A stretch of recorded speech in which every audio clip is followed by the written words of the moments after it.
Welcome back, everyone. J-Bone here for Smash This Podcast.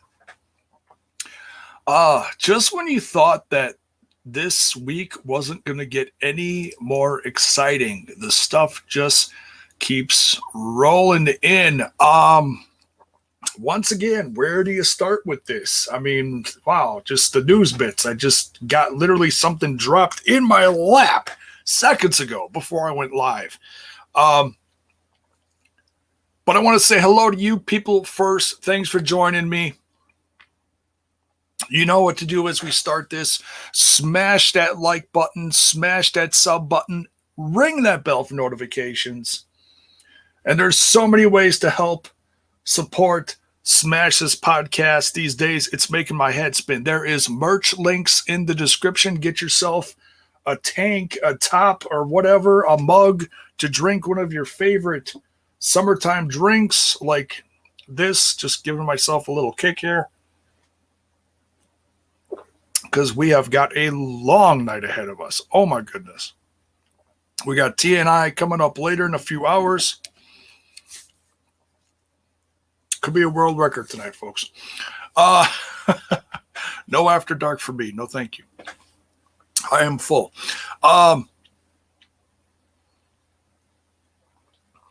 There's Buy Me a Coffee link in the description, Discord, all the socials. Also on audio, if you're a person that wants to listen on the go, anchor.fm/Smash This Podcast. You can find it on Amazon, Google, Spotify, I believe Podbean, so many others out there. One of these days I'll actually get the list in front of me and I can read them off. Trent does that so well. I'll get better at it. I'll get better. You'd think after 8 years of doing this, I'd be good at this by now. But, you know, it's all in evolution, right? So shall we cover the news first? All right. Let's cover the news, and then we will do a run-through of last night's AEW Dynamite. You're gonna play the jingle. You're gonna play the jingle. All right, here we go. Here's the jingle. Jiminy Christmas. And now here's the news.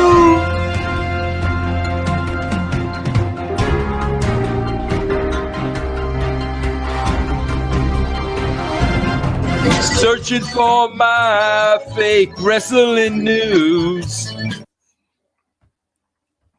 Oh, but it's not fake wrestling news, folks. Oh, no, it is not. It is not.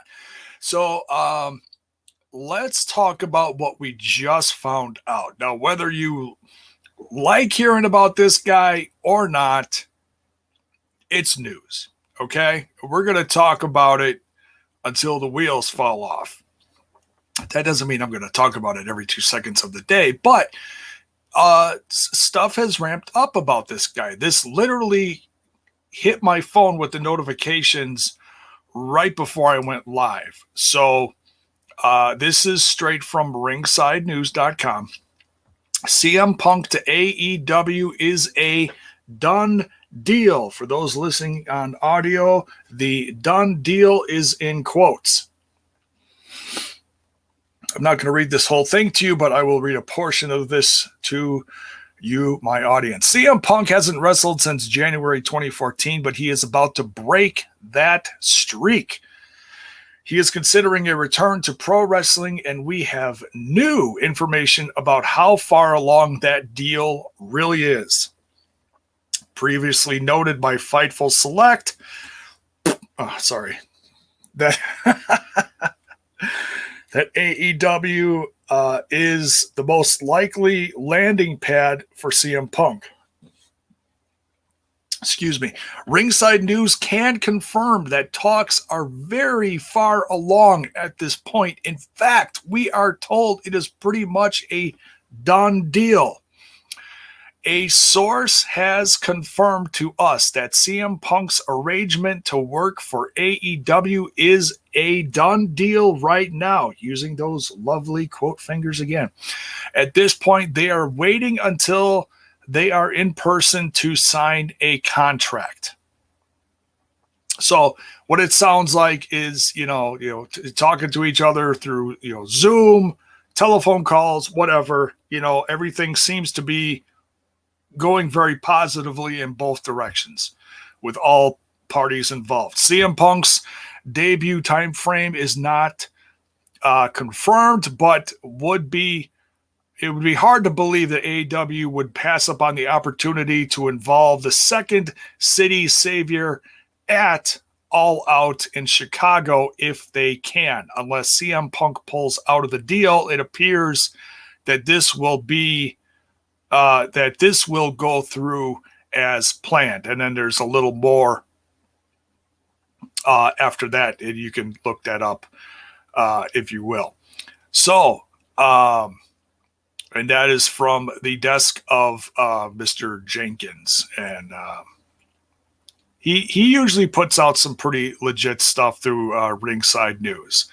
I know, you can have your opinions on this, news page or that news page. I can tell you one thing from the owner that I have gotten to know a little, personally over the years.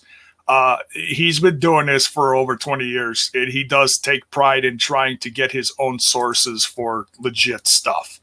So, but look, and I said this last night. Look, it's, I'll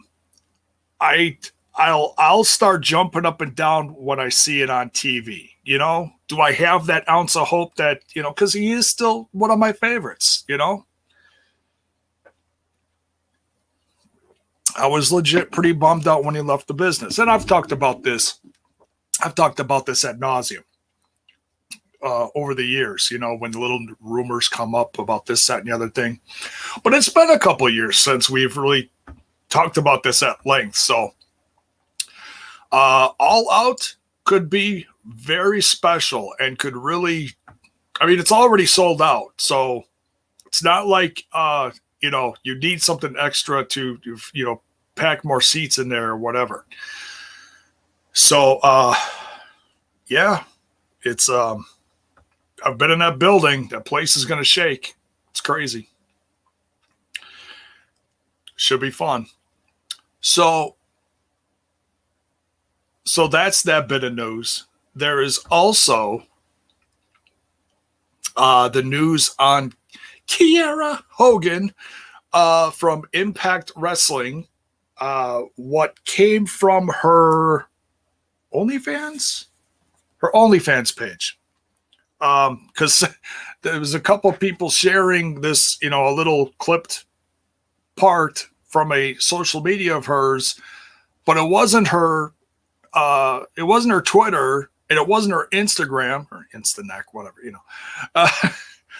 And so I was starting to think that this wasn't real, but then someone said no, it's from her OnlyFans, and it was from a post that all public people, you don't have to be a Patreon of her OnlyFans to read her little daily, personal things on there, like, hey, new stuff and the whatever, this, that, whatever, talking to her OnlyFans Patreons.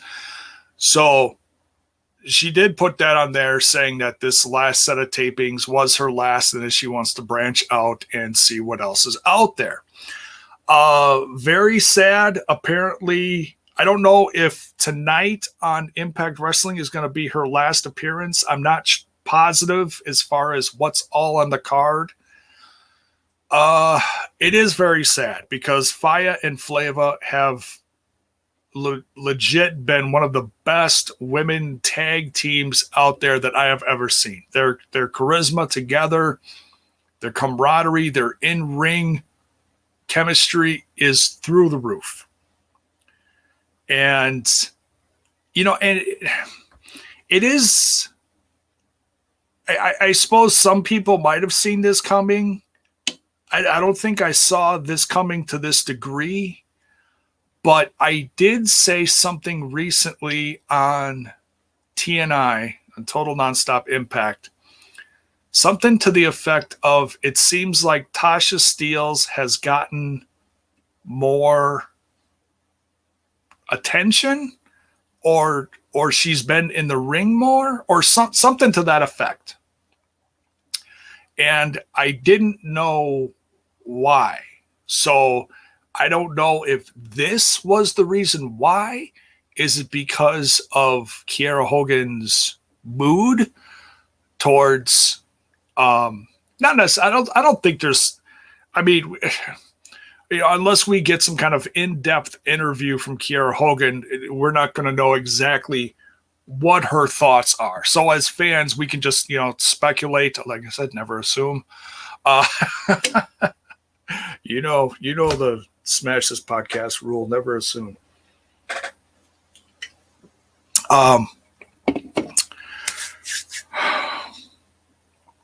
It sucks. It's not like she's walking away from wrestling. I've heard some people say in the Discord, or on social media, saying they think that it might be likely that she joins her partner, girlfriend, whatever you want to title it as, in AEW.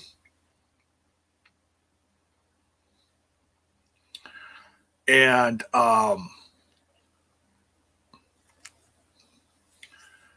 Critical Sting here says, one, she took the pin, which I don't chalk much up to that. I mean, number two, she wasn't in the Bound for Glory ad that I saw. That I saw late last night. I was looking at as because that news broke literally right as I was done last night with the AEW stuff. By the way, if you haven't checked out the AEW stuff that I did with Trent, and we also talked about Daniel Bryan and some CM Punk news late last night after that stuff broke. So if you didn't catch that, make sure you check that out. So number three here from Critical Sting says, and she said her contract is up July months ago. She said this months ago that her contract is up in July. Oh, okay. Well, I didn't know that. So, okay. Thank you. So she's not resigning. She's going to see what else is out there. Where would I like to see her go? I mean, you never, like I said, never assume what, the man, woman, what their aspirations are in the professional wrestling industry. Could WWE could be on her list of things to do. You never know.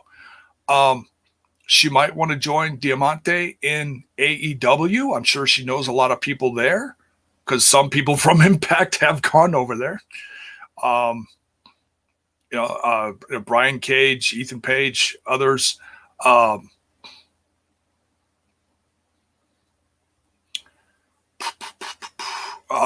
There's a lot of stuff going on with MLW is finally getting a women's division. NWA has a big thing in the works with she might be jumping in the women's division in NWA or be part of that. What is that show that Vickie James is putting together? Empower, I believe, and it's going to coincide with NWA. I want to say 73. It's an anniversary show. I think that's what it is.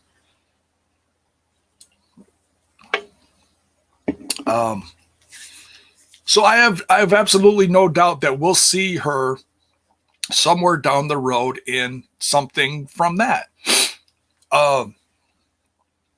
She's so talented. She's very talented. We had her on as a guest on TNI. Great talking to her. And Impact fans they said, I mean, it was straight from the horse's mouth from the EVPs saying that she was one of the best up and coming women's wrestlers over the last few years. And, or most improved, I guess you could say. They said something to that effect. So yeah, her journey has been great to watch, and it's a shame about her splitting up with Tasha as a tag team, and because man, the Fire and the Flavor so good together. I mean, I know in talking with the TNI squad every week, there's always something positive being thrown around about the Fire and the Flavor. So, but look, it's all love. We just want her to be happy, wherever her journey takes her in the world of wrestling. So I'll be keeping a close eye on this, and whenever I get updates, you'll get it here on Smash This Podcast or over on TNI. Who knows? Depending on what it is. I try to stay somewhat brand specific over there, but you never know. Just, depending on who's talking about what, when, how, why, where, whatever. All right, so KIERA Hogan. We talked about Punk. Okay, so then this will segue right into the AEW stuff from last night.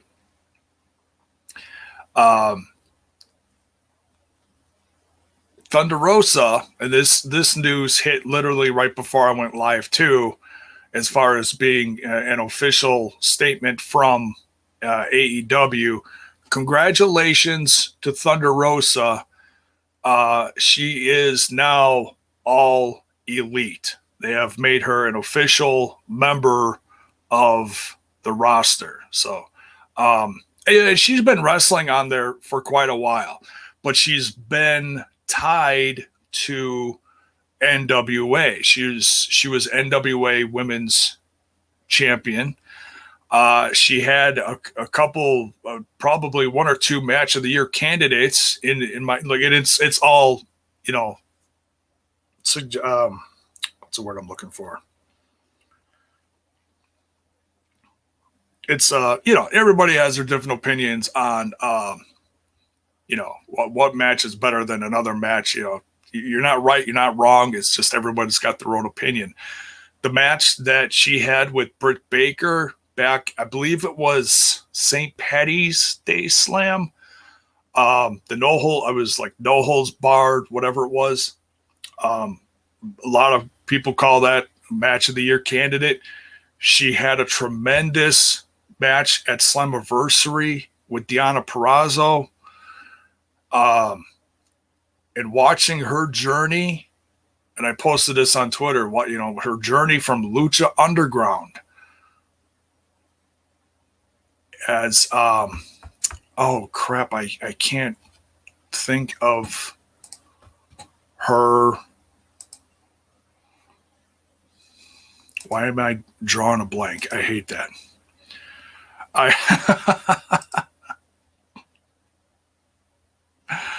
Cobra Moon, that's it.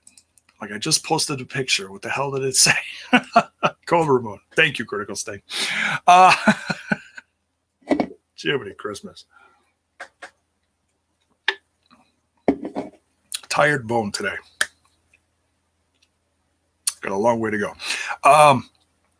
So yeah, her journey since like 20. Oh my God, what are we talking here? 2015,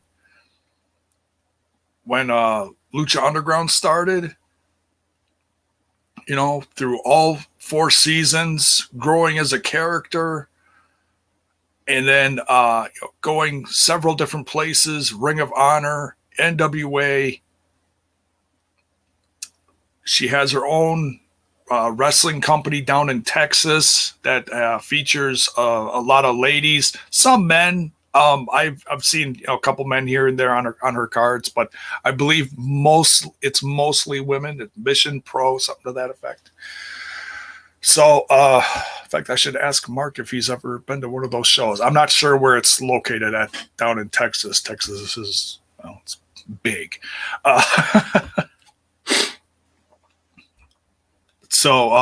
But yeah, congratulations to Thunder Rosa. It's been amazing watching her journey from Lucha Underground to all these different things to now being all elite. Congratulations. It's well deserved to one of, like I said on Twitter, to one of the most legit badass women in the sport today.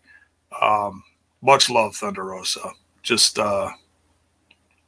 so happy. So happy. And it's I'm not going to sit here and like, speak negatively of NWA, like, oh, she's going to be so much better. And no, wherever she performed, she was great. It's not like she did better on this brand or that brand or whatever.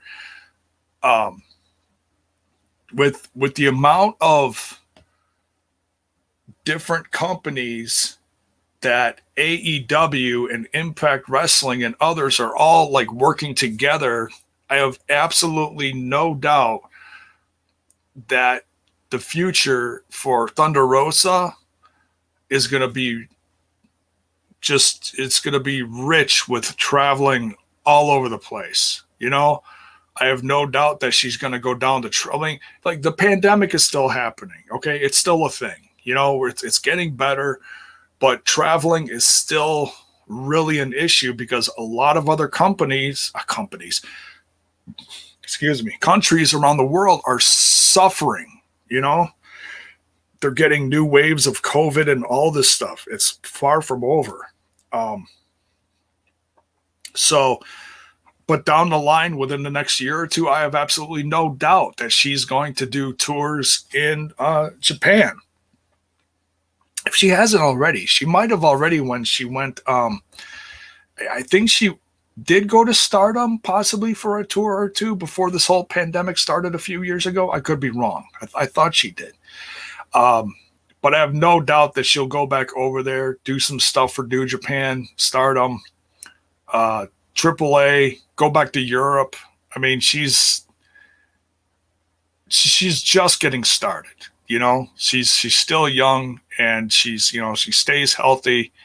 It's just been a joy watching her. So, but now she's officially all elite. So congrats to Thunder Rosa. And put it in the chat. Let me know, are you a new fan of Thunder Rosa? Have you been watching her since, her indies and time in Lucha Underground? What are your favorite moments of Thunder Rosa in the last few years? Let me know. Put it in the chat. Or if you're watching this on replay, put it in the comments below. I'm curious. All right. That's it for the news. Not bad. 20 minutes in. We're going to try to keep this short and sweet. Got a lot of stuff to take care of tonight. Got to set up for tonight. Got to make dinner. Got to be multitasking bone. By the end of the night, I'm definitely going to be saying, Jiminy Christmas. And maybe a few of How did you do exactly.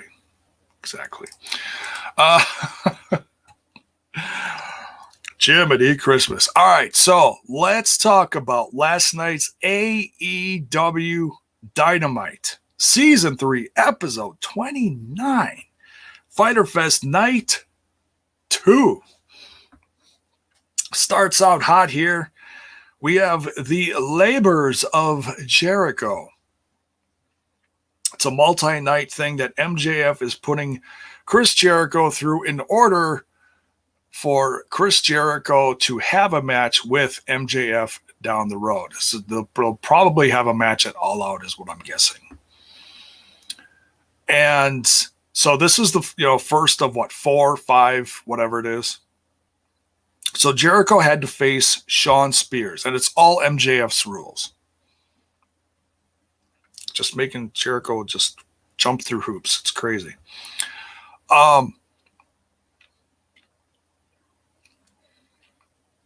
Battling Shawn Spears. Shawn Spears is allowed to use chairs, but Jericho is not. So it's no DQ in a sense, but very limited as to what Jericho can do to Shawn Spears. Of course, you can use a chair like defensively, which we saw in this match.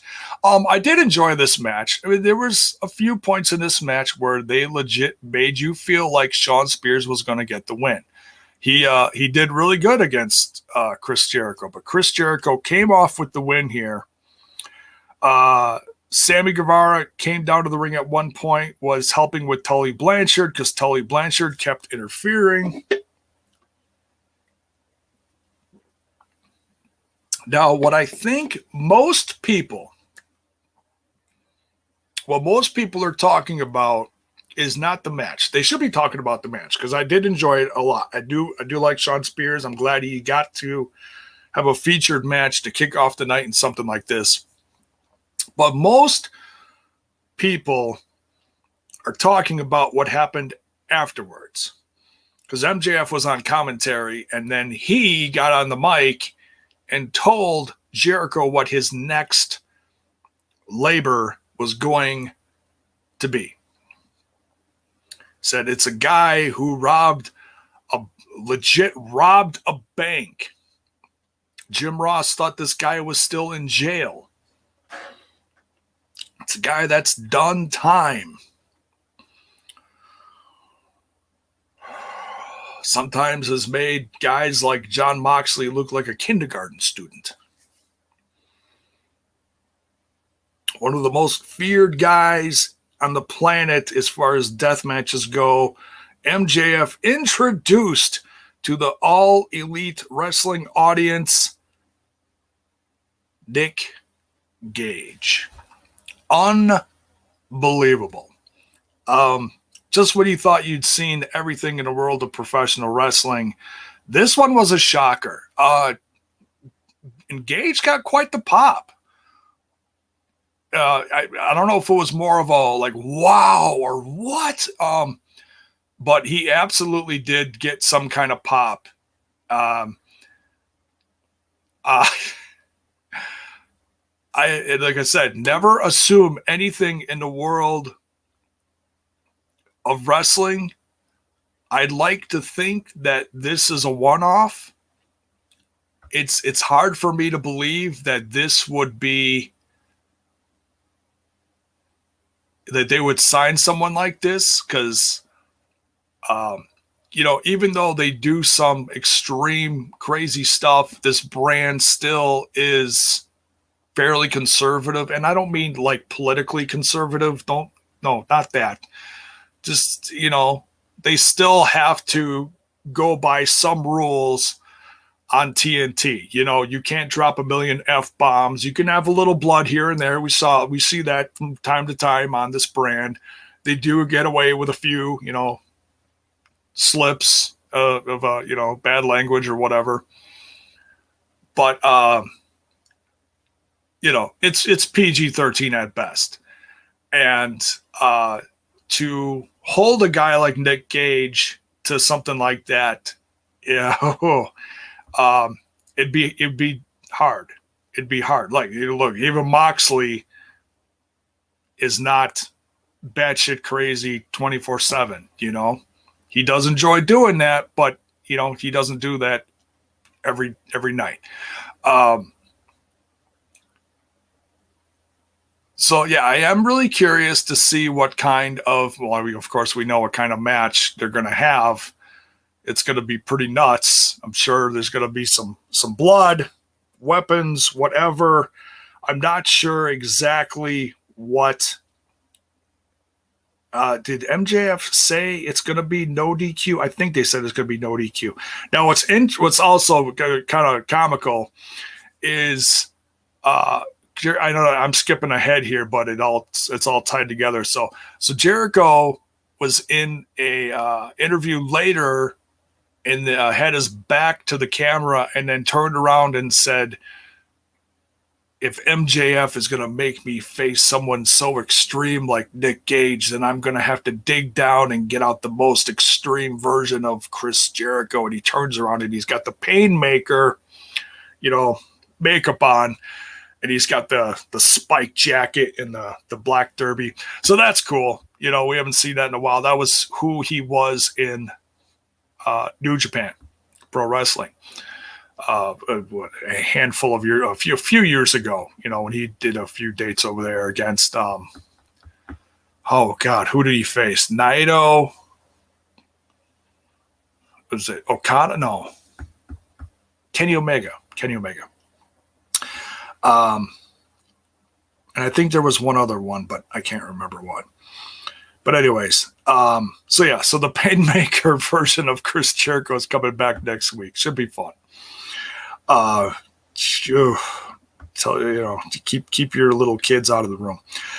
Next we get a promo from Miro saying, who can beat me? And he's doing more and more of this, like a religious thing. Like he is the savior of holding this brand, and God's giving him all this power. It's comical. He's very serious, and like he's a man of faith, and and I'm not going to judge him if he is a man of faith, but it's just it's interesting because usually it comes from someone in the past, like someone like the Young Bucks or something like that. But this is Miro. I thank God for all my strength and that I have a woman that can do the splits and all this crazy stuff that he said before. Oh my God. So goofy. So I don't know who he's facing next. I think they said at the end of the night, I forget. I'll have to look, but I'm sure he has another defense coming up. Next, Gallows comes out with Karl Anderson, and he's taking on Kazarian, the elite hunter. And Gallows and Anderson come out with the Impact Wrestling Tag Team Championships on, which is cool. And Excalibur says that they won the belts at Slammiversary, and the little thing on the lower third or whatever it's called said that they are 7-time World Tag Team Champions. So that's pretty cool. It's something positive towards the brand of Impact Wrestling. And, it wasn't mentioned much when they were on before, and they were just, Kenny's lackeys or goons or whatever you want to call them, part of the elite. It wasn't addressed much when they didn't have the belts, but now they got the belts again. So now it's something special. So it's nice that they recognize that. I'm a little surprised they didn't do the whole, swinging the belt all over the place. It was more just, little mini, dance into the ring or whatever, little suck it movements or something. I don't know. But Gallows killed Kazarian here. He really did. Callis then comes out with Omega, cutting a promo, humiliating Kazarian. Hangman Adam Page then comes out, and he starts brawling with all of them, with the exception of Callis. And then the Dark Order helps out because obviously Hangman, the odds are against Hangman Adam Page. And he's, I think sometimes his cojones are bigger than his brains. And, taking on a bunch of guys in the ring, it's not too smart. But you got to give him props for the fight in the dog. He's a wild one. But, the crowd loved this. Dark Order came down, helped even out the odds. And that match is going to happen at Fight for the Fallen next week. It's going to be a big 5-on-5. So Hangman Adam Page and the Dark Order takes on the Elite, Kenny Omega, Gallows and Anderson, and the Young Bucks, I believe. And if Hangman Adam Page wins, if his team wins, then he'll get that title shot. So I'm sure that's going to be somewhere in the main event, I'm guessing, next week. I'd be surprised if it isn't. But, that's going to be big. A lot of fun. Elimination style, I believe, is what they said a week or two ago. But now it's official. So Ricky Starks cuts a promo that he's going to have a big celebration next week because he is the new title holder of the FTW title with Team Taz there. Brian Cage says, oh, well, I guess I got somewhere to be next week then. So he's going to be there at the celebration. So this is not over. This is not over. He's going to still come for that championship. Or at least try to get some kind of revenge. We don't know exactly what's on Brian Cage's mind, but he's mad. He's still mad. So, I think it's cool that they're just finally starting to recognize this championship. I mean, is it still an official championship under the brand of AEW? I don't think it is, but at least they're doing something more with it now. It's not just showing dissension in the ranks in a faction. Now it has to do with the title. So that's being involved too. So that's good to see, I guess. Wheeler Yuta, man, he is really having some good matches in AEW. I don't think he's officially signed yet because he's been doing stuff all over the place. He was in MLW for a while. He's been doing stuff, I believe, in New Japan. So I think he's just kind of floating all over the place. Who knows? Maybe he'll show up in Impact someday. Who knows? I don't know. But very talented. He has a match here against Darby Allin. So Orange Cassidy comes out with Wheeler Yuta. Sting is in Darby Allin's corner. Now, the match between Darby and Wheeler Yuta was incredible. Great back and forth, fast paced. But what really caught the eye of the fans is when there was a little lull in the match. Orange Cassidy had kind of a face-off with Sting, and Sting, I mean, if you want to get put over by anybody in the world as far as veterans in this brand, get put over by Sting, and that's exactly what happened here. Darby Allin, I think, was a little upset, but man, it was a great moment for the fans, especially if you're an Orange Cassidy fan, and of course the Sting fan. They faced off, and Sting went right into the, kick. They were kicking each other, the little, kicks, and the crowd with, oh, and then they both back up, and then they, the super kick, each other, which is, far from a super kick. And, man, the crowd, talk about one of the biggest pops of the night. And they love themselves some Orange Cassidy. This guy is over like Rover. It's unbelievable. Just when you think that you've heard like the biggest cheer of the night, these pops for OC are just huge, especially involving a legend like Sting. So Sting's got a good sense of humor here, and he obviously put that over. The best reaction to this, though, was Darby Allin kind of looking out of the ropes towards these two going back and forth. He said, "What are you doing?" Which, him being distracted almost caused him to lose this match, but then he wins against Wheeler Yuta. But the match was great. So, along with the funny moment between Orange Cassidy and Sting. So, great segment here. Jeff Samuel in the chat. What's up, man? He says, J-Bone can't believe Nick Gage showed up in AEW. LOL. This is crazy for wrestling, J-Bone. CZW is coming to AEW. This is crazy. Yeah, well, I think he's more GCW is what he's representing more lately. But yeah, just that death machine mentality, brand mentality.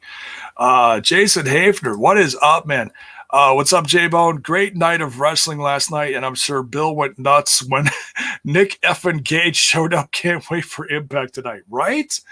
Absolutely. Good stuff all around.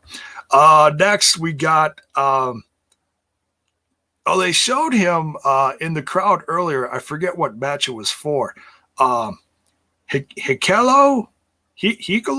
I'm probably botching that, and my apologies. Hikelo,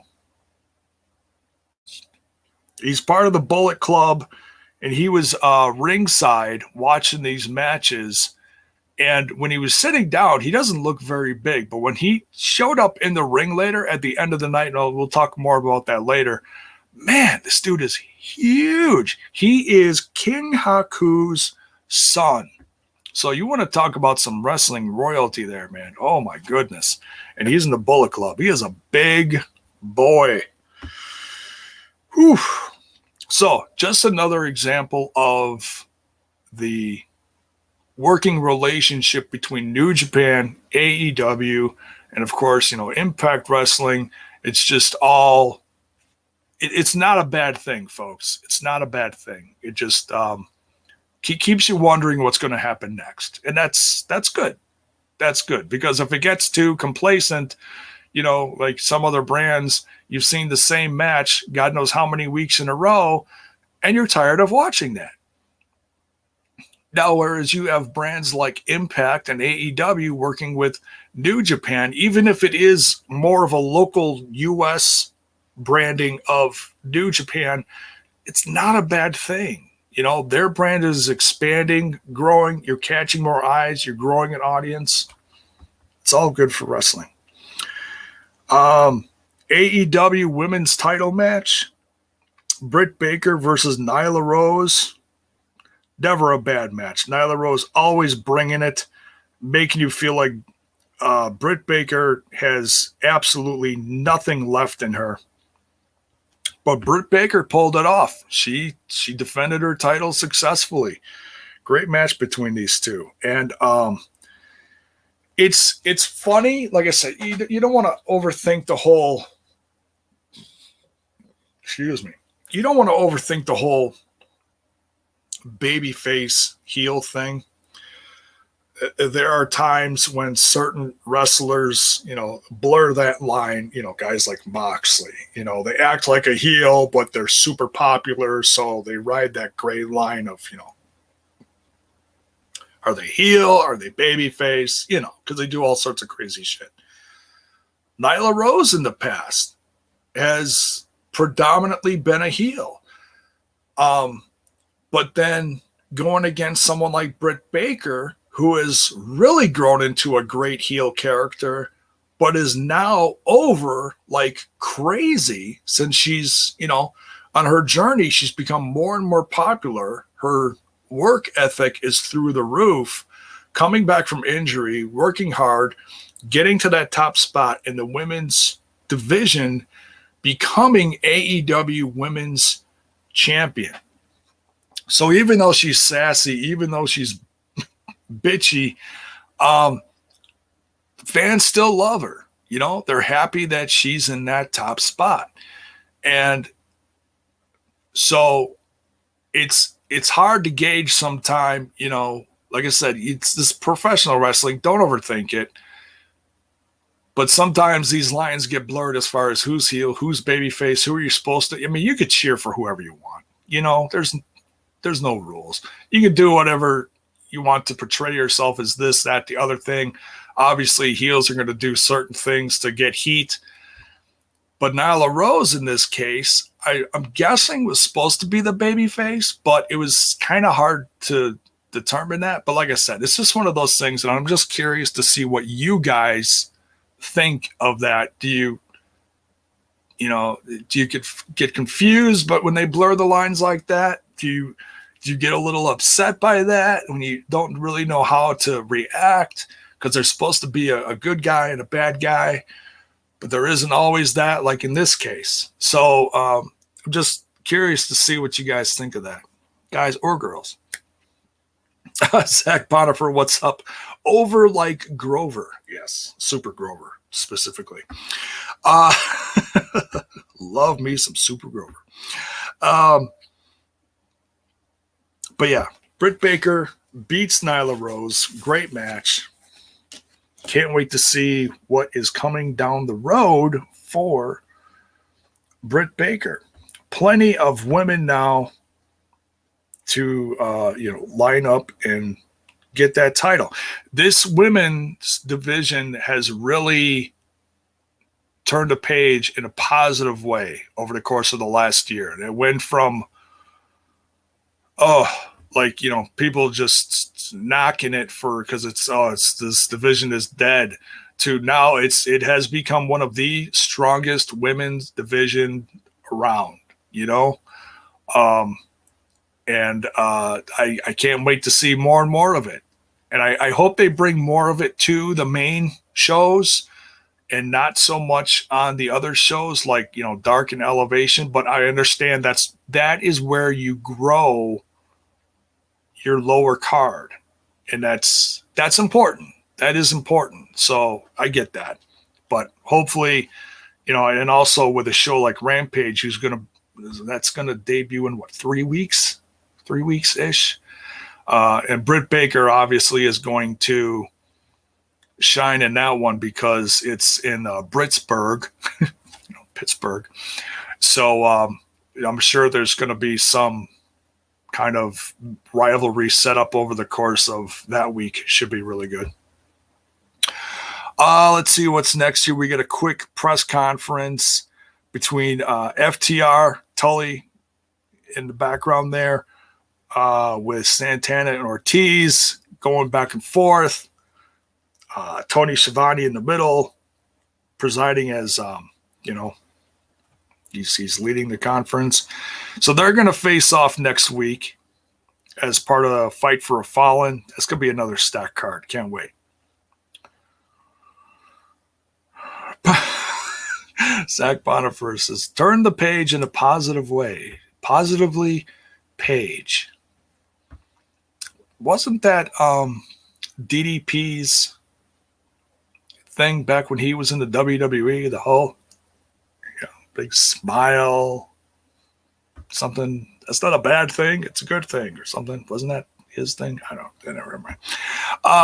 Next, Tony Schiavone is talking to Andrade in the ring, and we get the introduction. We have a surprise for the audience. Someone debuts here. This was so much fun. Andrade names his executive consultant, aka, I'm assuming this is going to be a manager. Maybe they felt like Vickie wasn't doing it for Andrade, so they're going to keep Vickie Guerrero maybe with the women. Just a guess.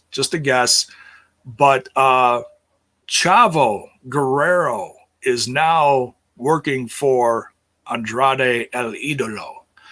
And man, did he get a pop. So good to see Chavo. And he looks great. He looked amazing. So they're talking.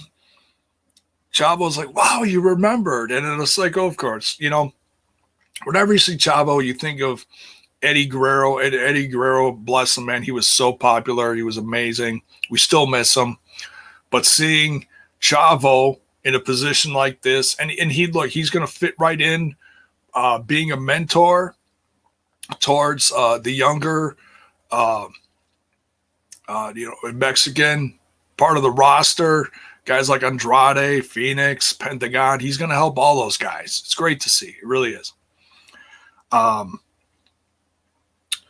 So then the Death Triangle comes out. Phoenix is out there with Pentagon and Pac. So all three guys are out there. Now, I don't know if Phoenix is cleared, if he's healthy again. I'm not exactly sure, but he was out there. They all looked great. And Andrade was saying stuff like, Pentagon, Phoenix, you guys can work for me now. And Pac was like, look, these guys, they don't work for me. We're family. We work together. They don't work for me. I don't lead them. We're just all, we're equals. And no, we're not working for you. So, obviously this is, building up. This is ramping up towards something big. And I can't wait to see this. If it's Andrade versus Pac, Andrade versus Phoenix, Andrade versus Pentagon, I don't care. Shut up and take my money. I can't wait. It's just another great set of matches that we're going to get from this brand. I'm not complaining. It just feels big. It feels big to me, It's the fact that Andrade came to AEW with such quickness, and has he absolutely blown the roof off the place yet? No, it's been a slow build, but that's okay. Not everybody that comes over from WWE has to blow the roof off the place and just steamroll everybody. You can take your time, enjoy the journey, and build a character, build storylines. It doesn't have to go, you don't have to build 2 months worth of stuff in 1 week, And I know some people have, said stuff like, oh, Andrade's journey in AEW has been the drizzling shits. Well, he just got there. What do you want? What do you want him to beat? You want him to have the TNT title and the tag title with someone and beat Kenny, 5 minutes ago? It's like, Jesus, just, let's see what happens. He's happy now. Let's just be happy for him and that he's in a place where he's potentially going to be used so much better, and he'll be able to have some control over his future in this brand. And I'm sure he's going to get the chance to work, maybe in New Japan, tranquilo, get with those guys again, or AEW, or AAA. He wants to go after the AAA title and fight Kenny Omega for that title too. So I'm sure we're going to see all that within the next, this summer. It's going to be good for him. It's going to be good. And Chavo's with him now too for part of this journey. Can't wait. It's just adds to his worth, in my opinion. Next, we get the Blade versus Orange Cassidy. Now, the Blade attacked Orange Cassidy earlier when Orange Cassidy was out there with Wheeler Yuta. I failed to mention that. Blade attacked Cassidy. I missed it. My bad. So the big question was, is Orange Cassidy going to be okay for this match? Because he used, the Nux on him or whatever. So Orange Cassidy... his entrance is there. Blade comes out with the bunny. He's telling the ref, just raise my hand. Orange Cassidy ain't coming out, and he wasn't coming down with his music, so it was kind of it was questionable. Where are we at with Orange Cassidy? How's he doing after that punch? Well, he sneaks. It must have been snuck through the crowd or whatever, because all of a sudden he just rolled in the ring and snuck up behind the Blade and attacked him, and then they got the match going. And Orange Cassidy got the win here. It was a good back and forth match. The Bunny started getting involved. Chris Statlander came out to help even the odds for Orange Cassidy. So that feud is still going. Good stuff, though. Good stuff. It's, and I've said this before, but it's worth repeating again. When you got a guy like the Blade out there and the Butcher's laid up, he's got an injury or whatever it was. I forget what was wrong with him, why he's out for so long. Injury, sickness, COVID, whatever it is. I don't remember. So many times in other brands, they'll just bench the other guy. They won't bother bringing him out. They won't use him. So, you got an issue with ring rust or God knows what else. Well, Blade is having a nice singles run here with Bunny at his side. It's not a bad thing. So not a bad thing. He's still having good matches. Win or loss, win or lose. So yeah, Orange Cassidy gets the win here, and then he gets the Nux from the Blade and gives him a big super punch at the end there. Good stuff. Next week, like I said, we get the Jericho versus Nick Gage, Painmaker version of Chris Jericho. Can't wait. 2 weeks from now, we're going to have Cody versus Malachi Black. I forget if they said there was a special name for the night or something. I'm a little surprised that they didn't put this at the pay-per-view. But, you want big matches on TV too. So whatever. It is what it is. I'm not going to overthink it. I just thought they'd wait till the pay-per-view. So we're going to get that in 2 weeks. Cody versus Malachi Black. Should be good. And then on to the main event here. Knockout. This is finished by knockout or submission. We have a Texas death match for the IWGP United States title. Moxley defending against Lance Archer. Lance Archer gets a hell of a homecoming welcome because he's from Texas. And so, yeah, this, and like I said this earlier, it's a little strange because, you know, Moxley is loved. He's one of the most popular guys in this brand. But in this case, it was almost like he was the heel, you know? Like he was even flipping off the crowd. It was wild. It was wild. So, I mean, I'm sure that was on purpose because, you know, they want Lance Archer to get that hometown cheer. This was a huge night for him. Lance Archer defeated Moxley. I mean, it was, I'm going to call this an upset because he lost to Moxley over in Japan. And I'm so glad that they showed highlights from that because I've seen that match and it's absolutely insane. JV Lakers is in here. What is up, brother? All caps. He's always on 11. Let's fucking go, family. Absolutely love my brother J-Bone and smash this podcast. What is up, dude? Glad you're here, man. You got a long night of watching stuff ahead of you, too, because coming up a little later, you know, T&I is going to be live for the watch along and the review of tonight's Impact Wrestling. So make sure you tune in for that. But yeah, great match. These guys just ripped the shit out of each other. Moxley just forking. Not censoring myself. He had a fork. He's forking, Lance Archer's head. Just stabby.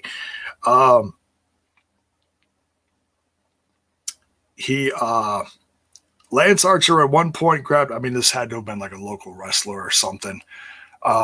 He grabbed a fan from the front row at one point and just lunged him at Moxley. It's hilarious. I was like, oh my God, what is happening? The match ends where Mox grabs a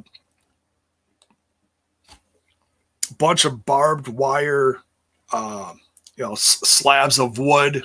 You know, it's all the barbed wire just attached to the wood, big rolls of it. Put that on top of two separate tables, and Mox was going to put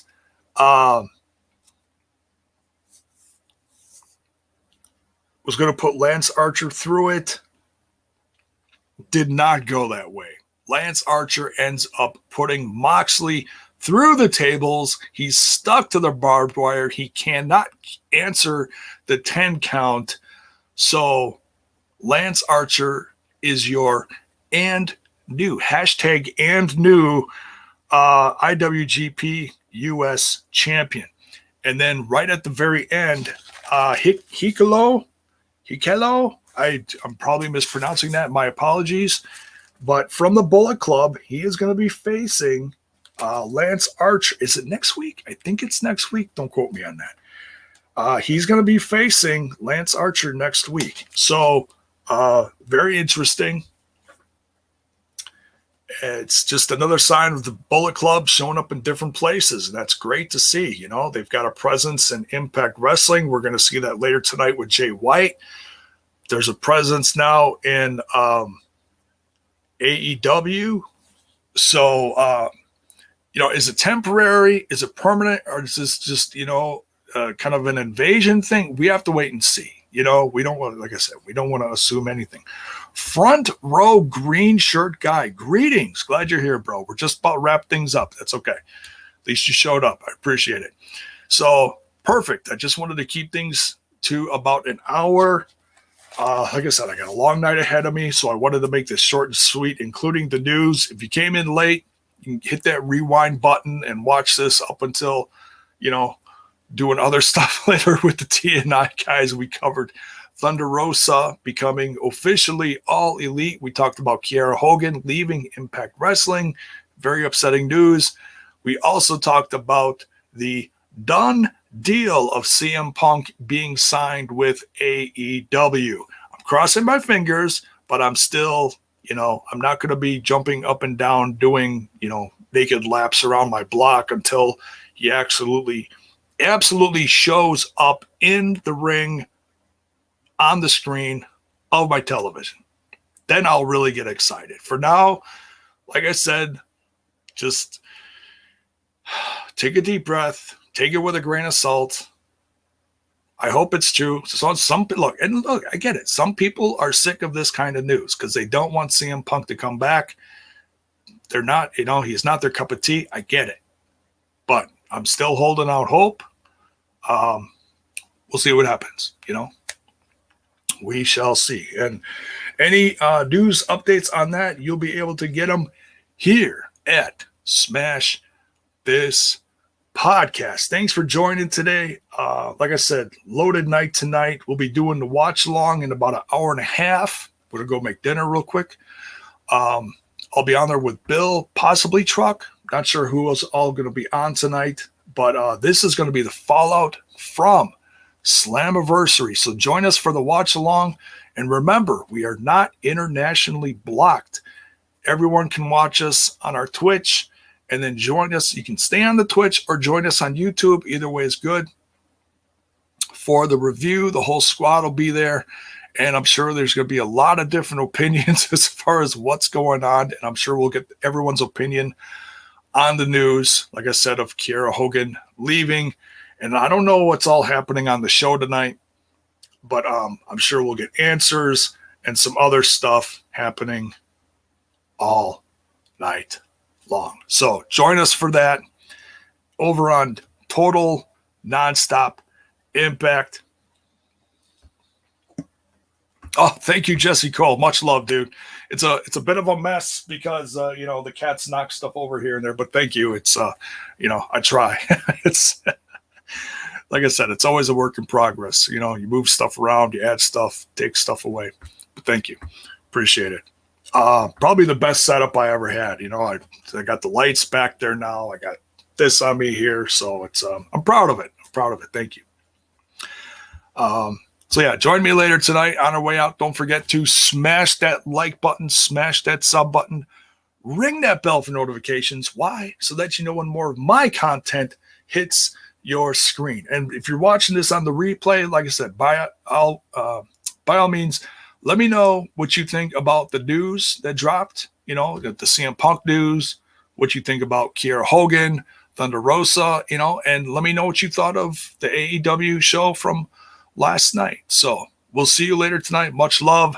Mwah. Later, y'all.